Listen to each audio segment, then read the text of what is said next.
Американскиот претседател Џо Бајден се соочува со прашање од неговата партија оваа недела, додека законодавците се враќаат во Вашингтон и среде загриженоста дека лошиот настап во дебатата на Бајден ќе ги уништи неговите шанси да го победи Доналд Трамп на претседателските избори во ноември. Тој треба да се повлече бидејќи не може да победи. Конгресменот Мајк Квигли, еден од неколкуте демократи во представничкиот дом и сенатот, кои јавно изразија загриженост дека Бајден не се изјаснил оти е доволно здрав за да служи уште 4 години, но мнозинството демократи сепак ја ветија својата поддршка. Претседателот Бајден е номинација, а ние го поддржуваме кандидатот на демократите што ќе го победи Доналд Трамп. Тоа е факт. Белата куќа рече дека дебатата на Бајден била привремен привид.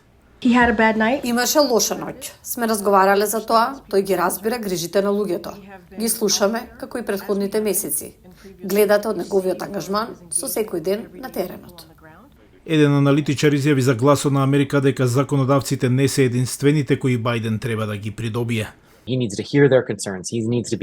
треба да ги слушне нивните грижи. Тој треба да биде искрен со нив за обврските и каков е неговиот план за да ги спроведе.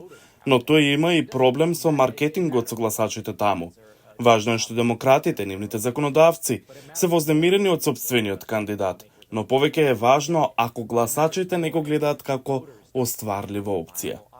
Врвните републиканци во представничкиот дом рекоа дека представниците на администрацијата треба да размислат за користење на уставен амандман, што му дозволува на подпредседателот да отстрани претседател кој не е способен да ја извршува функцијата.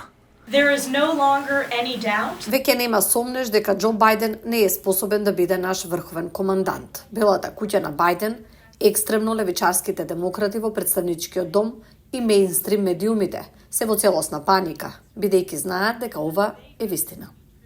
Но со оглед на тоа што лидерот на мнозинството во Сенатот Чак Шумер не се колеба во својата поддршка, сценариото за замена на Бајден со подпредседателката Камала Харис се уште е многу веројатна. Демократите официјално ќе го назначат својот кандидат на нивната конвенција во средината на август.